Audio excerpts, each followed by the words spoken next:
Laukia labai stiprus varžovas, tikrai istorinis, visi žino, kokio stiprumo klubas yra, taip kad turi daug ūgio, daug talento, kaip visą laiką topinė komanda yra. Tai svarbiausia, didelė pasvartis jam Tavaresas yra po krepšiu, taip kad užpult nėra lengva, bet tikrai su savo sirgaliais norim duoti gerą kovą.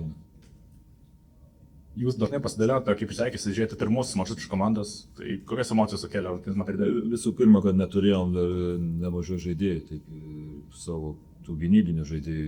Ir Naidželio nebuvo, Dovio nebuvo, Arnas gavo traumą, taip kad gynyboje gal šiek tiek silpniau atrodėm, bet puolime pataikėm ir tikrai žaidėm komandiškai, judinom kamuolį, visai buvo gal neblogai, tik tai, kad gynyboje trūko fiziškumo.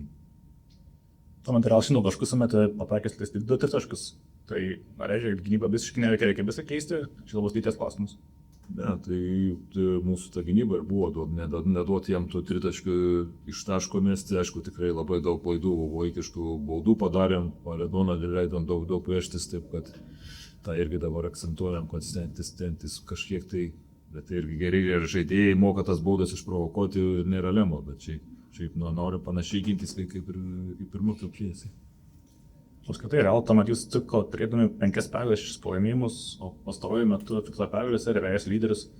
Ką labiausiai pridėjo, kurios bėdas ištaisė? Visų pirma, jie tikrai nauja komanda, naujas treneris, tai turėjo laiko susižaisti, dabar ir susižaidė, ir turi patirtų žaidėjų, žino, kad visas sezonas prasideda į antrojų sezoną pusę, daugiau mažiau jų tokia lygo komanda yra, kurie gali kažkiek pradžioj gal šiek tiek buksuoti, bet dabar daugiau jaučia vienas kitą, daugiau žino sistemą, taip kad visi gavę formą ir tikrai yra labai pavojingas varžovas.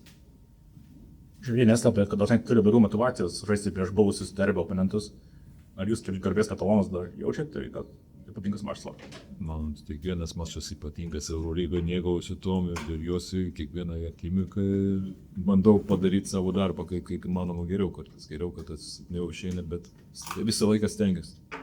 Madrido Real irgi galim vadinti visišką namų komandą, 15 iš 20 pergalių namuose. Ruošiantis šioms rungtynėms pavyko išvelgti kažkokių tendencijų, kas jiems nesiseka taip gerai žaidžiant išvykas?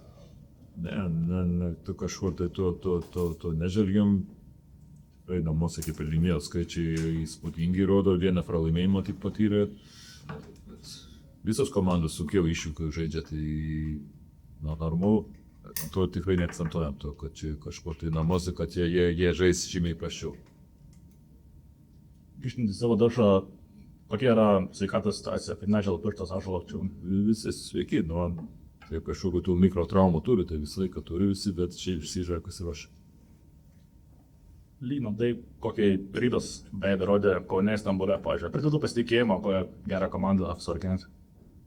Apie Rytą gal klausė. Vėlgi, čia vienas rungtynės, vienas LKL, žaidėm, tikrai solidžiai sužaidėm, viskas jau istorija pas rungtynės, dabar koncentruojamės į Madridą. Tuo pačiu vakar Ryto 4-5 numeris, numetė 25 taškus lemiamame mače. Kokį įspūdį to lipa? Tikrai mėgaujuosi žiūrėdamas. Džiaugiausi, kad lietuvių komanda pateko toliau ir džiaugiausi už Gytį ir tiek. Viskas toliau, bet dabar pagrindas yra Madridas man.